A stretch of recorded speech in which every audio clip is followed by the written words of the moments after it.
The history we're going to talk about today, I hate to use the word history, but the story we're going to tell about the store goes from 1841 at its inception through 1925 when it was sold to the King family.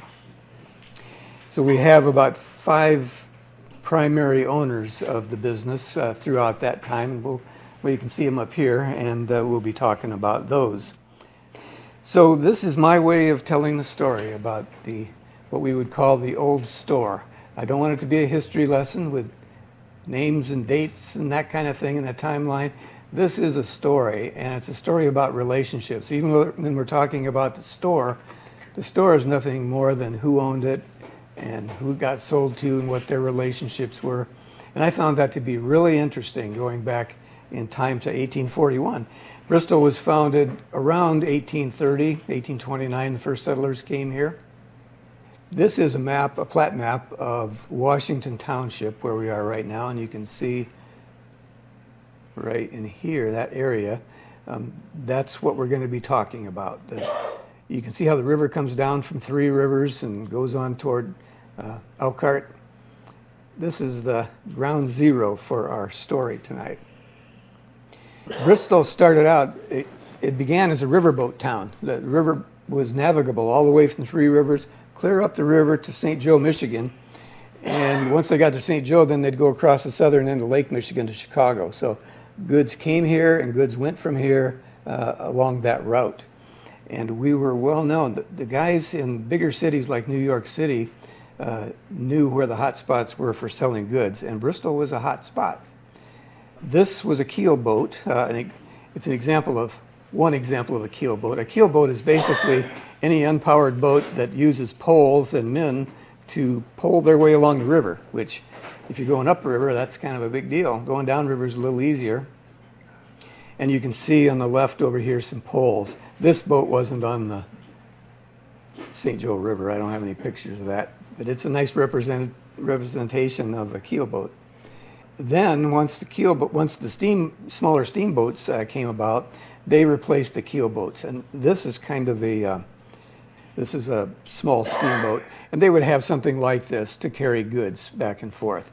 The draft can't be too big because the river wasn't that deep. So that's what happened there. So we know that the beginning of the town was at the south end of the Division Street Bridge, and those lots were platted as number 1, number 2, and number 3, and they go out to the east in higher numbers, and we'll see those on another map, like right here. This is a smaller version of it, and the yellow is the actual, it says the original town, that's what it's labeled. This is an 1874 plat map right here. So we're going to zoom in to this little area right here where the store was. We can see the south end of the bridge, and here's lot number 1, lot number 2, and lot number 3. This is what it would have looked like in 1874. So they had some buildings here. The buildings on lot 2 and lot 3 are the ones we're going to be talking about tonight. Lot 1, I know nothing about, except that there were some buildings there from time to time. They sort of came and went. And this is one of those buildings. You can see the bridge. It was 2 spans at that time, the old iron bridge. And the building that's there, I don't know what it is. It looks like a little store, maybe. I don't know. But I thought it was an interesting picture that you ought to see. All the roads, of course, are dirt. And this lot 2 and 3 would be off to the right over here. But Solomon Fowler, the Fowlers were kind of big here in Bristol, to say the least. But Solomon Fowler came from New York City originally, and he built a small building on lot 2 somewhere between 1841 and 1842. I hate to call it a real building, it might have been, but it was probably more like a warehouse, and he would house things. He would warehouse merchandise there and then sell it to the people of Bristol who were building the infrastructure of the town. So he would have lumber, and I know he had corn whiskey and flour and all that, because we'll talk about that. So Solomon Fowler sold a lot to the Klines. We'll talk about the Kline years, and there were 2 Klines that actually owned the store, we'll call it. And that's another thing too. Let's talk about that. What does ownership mean? During this period of history, some people owned the lots, which means they owned the buildings on the lots, and sometimes they owned the merchandise. Sometimes someone else owned the merchandise. But Bristol's growth got the attention of Aaron Kline. Aaron Kline was from New York City, okay? And he bought lot number 2 from Fowler, and it was run by a guy named C.G. Lansing. So here's what I'm talking about. Aaron Kline bought a lot, so now he owns lot number 2 and any buildings that happened to be on it at the time. But it was run by C.G. Lansing. He owned the inventory.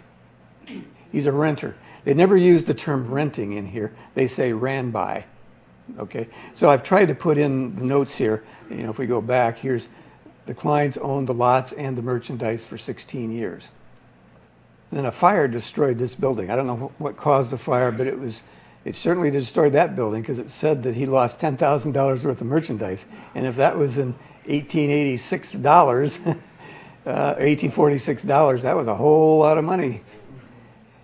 And then Aaron happened to know a guy named William Probasco. And William Probasco comes to town. So what's his purpose of coming to town here? After the fire, they rebuilt the building. And Probasco was a real resourceful guy.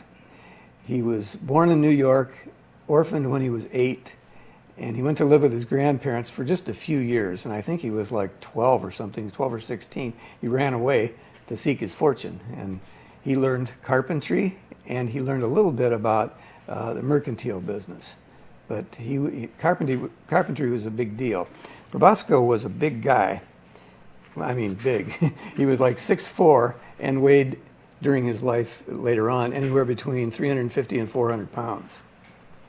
In his healthy years, he weighed 350. At the end, when he died, he weighed 400 pounds. Probasco was sort of a, flamboyant isn't the word that I'm really looking for, but he was a real outgoing guy, a real genial guy. So if you have merchandise to sell, he's your guy. He could probably sell you a snowball in winter. Probasco could. And you'd be happy about it. He was a well-respected guy, real honest. His store carried dry goods, groceries, hardware, dishes, and iron and steel for blacksmiths. We had several blacksmiths in town here. Apparently, he struck a chord with Aaron Kline because Aaron Kline sent him here to run the store. So I went, I'm going to live in New York City. Aaron Kline never came here to, well, he might have come here to Bristol, but he never lived here in Bristol.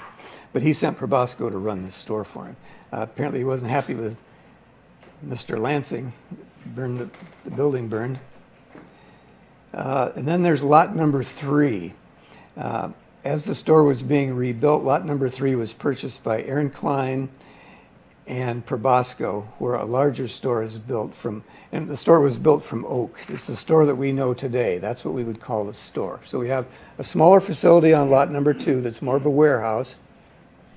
And now he's building a bigger store that he can put all of his merchandise in, groceries, all kinds of stuff to sell it out of. And since he was a carpenter, it's conceivable that he swung a hammer, and with his size, he would really do a good job of that. But the building was put together with oak. You might not know it today, but it was put together with oak and with oak pins. There's no nails in there, okay, spikes or nails.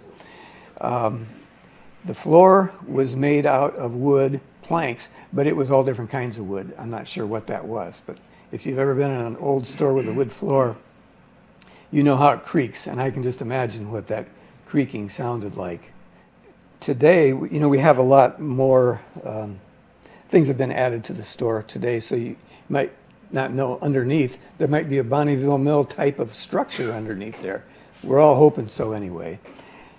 But Aaron Kline, now that the store was running really well, Aaron Kline in New York City sent his nephew, Andrew Kline, to come here to Bristol.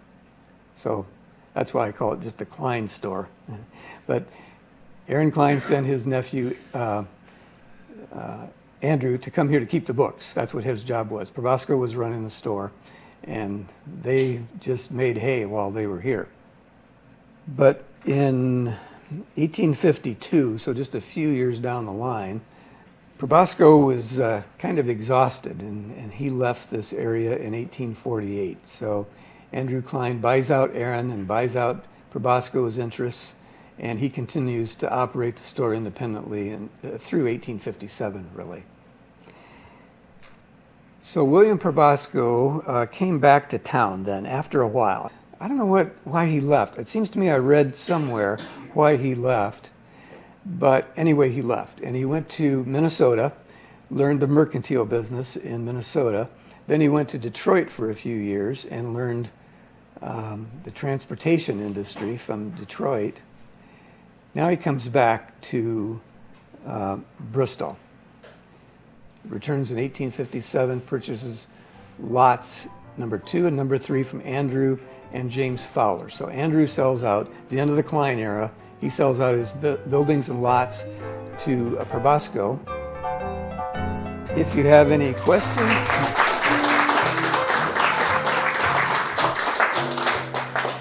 thank you.